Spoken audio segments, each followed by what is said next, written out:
Now, I know that journalists have to be unemotional and unmoved when we report what goes on in the country. But I seek your forgiveness tonight because I am not unemotional. I am not unmoved. I am one among the women of this country who leaves her office every day worried about whether or not she will reach home in one piece. Because it doesn't matter in this country how well you do, how hard you work, how well you distinguish yourself from everybody else. You will always be a piece of meat to be violated. I want to read out to you what has happened in the last 3 days. A class 10 student in a boarding school was allegedly gang raped by 4 other students. The school in question covered up the incident, transferred the boys who had raped this student, attempted to give her an abortion and threatened her not to tell anyone. A widow in Reveri was raped by 2 people who drugged her, dragged her into the fields of Haryana and then raped her. A minor girl was gang raped by minor boys. 4 boys between the age of 12 and 15 raped her. In our glorious national capital of New Delhi, a 7-year-old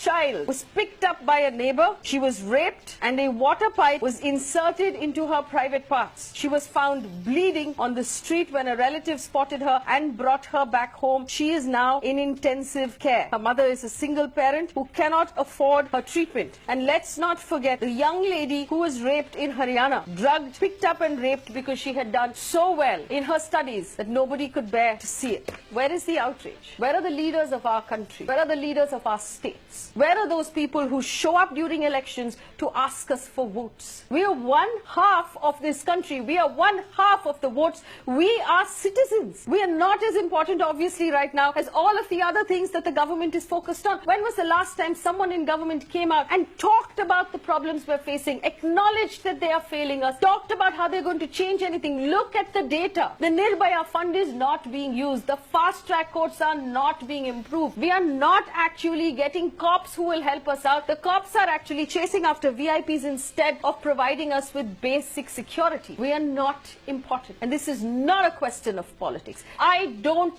care which party you are from. If you are in charge, you better be doing your job. And if we are having to report these many rapes in one day, then you are not doing your job. I refuse to walk away from this with the answer that India is a sick country full of sick people who are constantly raping. India is a country where law and order has collapsed and you have abandoned the citizens of this country. This is not a woman's issue. This is not an issue about women. Every man watching today has a woman he loves, daughter, sister, mother, who's going to come back home from work and you don't know if she's going to reach home okay. Because your government, as much as mine, has not paid attention to the safety of women. This is as much your issue as it is my issue. Stand with us. And this is my appeal to the men of this country. Stand with us. When will you step up and stand with us? Why is it that only the women have to fight? Do you not care? Do you not have a daughter to worry about? Do you not have a wife to worry about? When will you stand with us? When will you make this an issue for both of us? To the good men of this country, break your silence today. We refuse to fight alone. We are not your beaties. I am not your beatie. I don't expect you to protect me because I'm your daughter. I expect you to protect me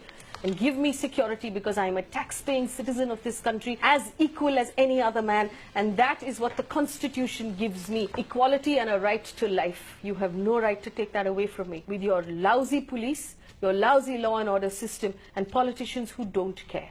We will take back this country because it is ours.